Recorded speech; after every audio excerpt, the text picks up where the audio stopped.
بسم اللہ الرحمن الرحیم۔ السلام علیکم۔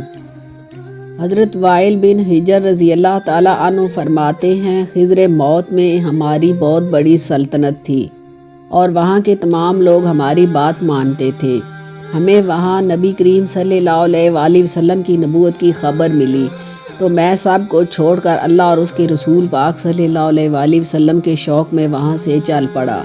میرے پہنچنے سے پہلے ہی نبی کریم صلی اللہ علیہ وآلہ وسلم اپنے صحابہ کو میرے آنے کی خوشخبری سنا چکے تھے۔ جب میں آپ صلی اللہ علیہ وآلہ وسلم کی خدمت میں پہنچا تو میں نے آپ صلی اللہ علیہ وآلہ وسلم کو سلام کیا۔ آپ صلی اللہ علیہ وآلہ وسلم نے سلام کا جواب دیا اور اپنی چادر بچھا کر مجھے اس پر بٹھایا۔ پھر آپ صلی اللہ علیہ وآلہ وسلم اپنے ممبر پر تشریف لے گئے اور مجھے اپنے ساتھ ممبر پر بٹھایا۔ آپ صلی اللہ علیہ وآلہ وسلم نے دونوں ہاتھ اٹھا کر پہلے حمد و ثنا بیان کی اور تمام نبیوں پر درود بھیجا۔ اتنے میں تمام لوگ آپ صلی اللہ علیہ وآلہ وسلم کے پاس جمع ہو چکے تھے۔ آپ صلی اللہ علیہ وآلہ وسلم نے فرمایا، اے لوگو، یہ وائل بن حجر تمہارے پاس دور دراز کے علاقے حضر موت سے اپنی خوشی سے آئے ہیں، کسی نے ان کو آنے پر مجبور نہیں کیا، اور یہ اللہ اور اس کے رسول پاک صلی اللہ علیہ وسلم اور ان کے دین کے شوق میں آئے ہیں۔ میں نے کہا، یا رسول اللہ صلی اللہ علیہ وآلہ وسلم، آپ صلی اللہ علیہ وآلہ وسلم ٹھیک فرما رہے ہیں۔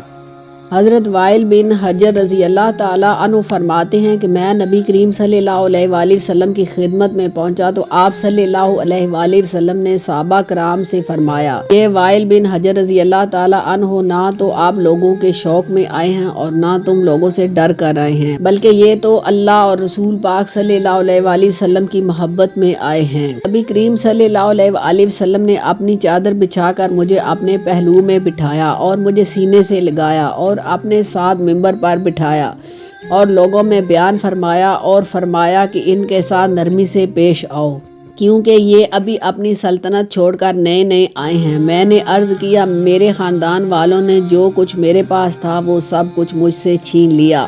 نبی کریم صلی اللہ علیہ وآلہ وسلم نے فرمایا، جتنا انہوں نے لیا ہے وہ بھی تمہیں دوں گا اور اس کا دگنا بھی تمہیں دوں گا۔ حضرت ابو امامہ رضی اللہ تعالیٰ عنہ فرماتے ہیں کہ ایک مرتبہ نبی کریم صلی اللہ علیہ وآلہ وسلم، حضرت ابو بکر صدیق رضی اللہ تعالیٰ عنہ، حضرت عمر رضی اللہ تعالیٰ عنہ اور حضرت ابو عبیدہ جراح رضی اللہ تعالیٰ عنہ صحابہ کرام کی ایک جماعت کے ساتھ بیٹھے ہوئے تھے۔ آپ صلی اللہ علیہ وآلہ وسلم کے پاس ایک پیالہ لایا گیا جس میں پینے کی کوئی چیز تھی۔ نبی کریم صلی اللہ علیہ وآلہ وسلم نے وہ پیالہ حضرت ابو عبیدہ کو دیا اور حضرت ابو عبیدہ رضی اللہ تعالیٰ عنہ نے کہا کہ یہ نبی کریم صلی اللہ علیہ وآلہ وسلم، آپ صلی اللہ علیہ وآلہ وسلم کا اس پیالے پر مجھ سے زیادہ حق ہے۔ نبی کریم صلی اللہ علیہ وآلہ وسلم نے فرمایا، نہیں، تم لے لو۔ انہوں نے لے کر پینے سے پہلے عرض کیا کہ یا نبی اللہ صلی اللہ علیہ وآلہ وسلم، آپ صلی اللہ علیہ وآلہ وسلم لے لیں۔ نبی کریم صلی اللہ علیہ وآلہ وسلم نے فرمایا، تم پیو، کیونکہ برکت ہمارے بڑوں کے ساتھ ہے۔ جو ہمارے چھوٹوں پر شفقت نہ کریں اور ہمارے بڑوں کی تعظیم نہ کریں وہ ہم میں سے نہیں ہیں۔